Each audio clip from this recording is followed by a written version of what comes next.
Step into a world 2.5 million years ago. The sun has not yet risen.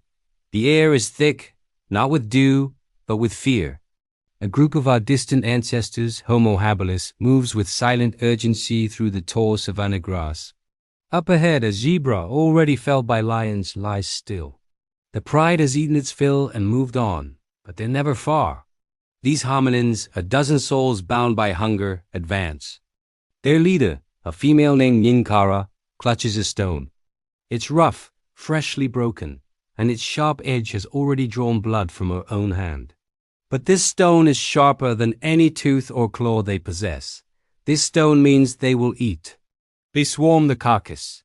A frantic scramble of hands, stones, and teeth tears at the flesh. They must be fast. Vultures are already circling. The rich metallic smell of blood hangs heavy in the morning air. Then, a sound that freezes the blood in their veins, a deep guttural roar. From the nearby brush, a lioness explodes into view, reclaiming her prize. Panic erupts, the group scatters. One male, Taru, trips and falls hard. Nkara lets out a raw primal scream. In a single, desperate motion, she lunges forward, her stone tool flashing in the dim light. The sharp edge slices through fur and skin. It's not a killing blow, but the shock of the cut makes the lioness recoil for a crucial second. It's enough. The tribe scrambles into the safety of the trees. They've lost the meat, but they've kept their lives. And Nkara has gained something far more valuable, a flicker of understanding. The stone worked, it cut. A spark has been lit, one that will burn for millions of years. As night falls, the wind howls across the grasslands.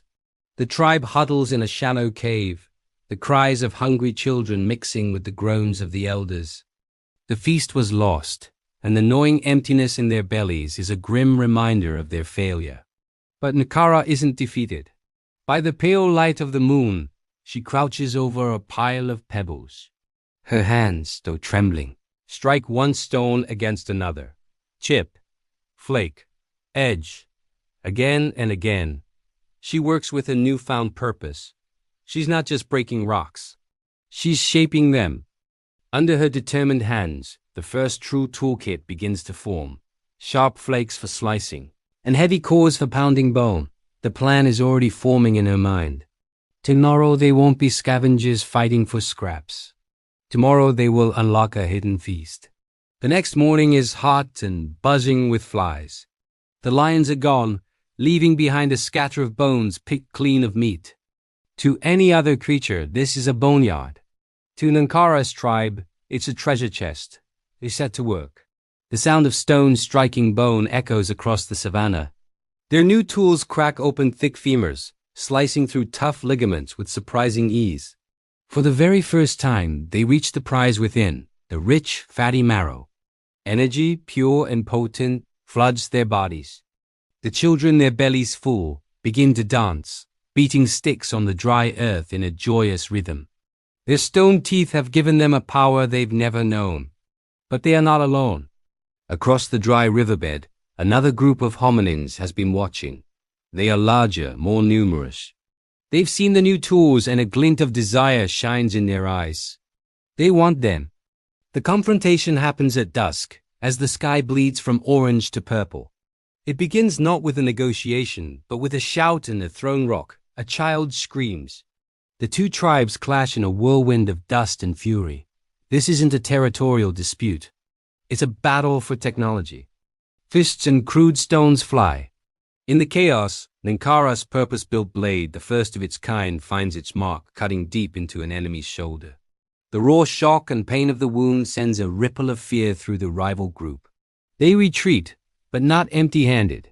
In the confusion, they've snatched one of the children. The price of innovation has just been paid in blood. The age of simple survival is over. That night, the world seems to hold its breath. The air grows thick and heavy. A storm is coming. Then a blinding flash of lightning strikes the dry savanna grass. A crack of thunder splits the sky, and fire, a terrifying living beast, begins to race across the plain. Both tribes flee in terror. Nkara's band clutches their precious tools and their wounded, running from the inferno. Smoke and ash choke their lungs. Through the haze, a child's cry cuts through the roar of the flames. It's the one they lost. Nakara spots him, trapped near a fallen log as the fire closes in. Without a second thought, she wraps her hands in wet leaves, plunges into the heat, and drags him to safety, her palms searing with pain. Behind them, their world turns to ash, their hunting grounds, their cave, everything. They collapse by a riverbank, soot-stained and trembling, just as the first drops of rain begin to fall, hissing on the smoldering ground. Morning arrives and steam rises from the drenched, blackened earth. The tribe gathers in a heavy silence. The child breathes steadily beside them. Their stone tools lie in the mud, their edges dulled but their power unbroken. They have lost everything. But they have learned so much. Stone can cut. Fire can destroy, but it can also be a shield. They are not the same creatures who cowered in the grass just 2 days ago. Nakara looks to the horizon. They will follow the river, find a new home. As the small band rises and begins to walk, their footprints mark the wet earth, stretching into the misty distance. This is no longer just about survival, it's about something more. From hunger and fear, they shape the first tools. From loss and fire, they learn to endure. 2.5 million years ago, on the vast plains of Africa, Homo habilis stood at the dawn of something immense.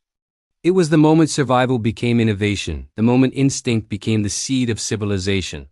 It was the first critical step on the long journey to becoming human. Thank you so much for joining us on this journey back in time. If you found this story as fascinating as we did, please hit that like button and subscribe for more deep dives into our shared past. We'll see you in the next one.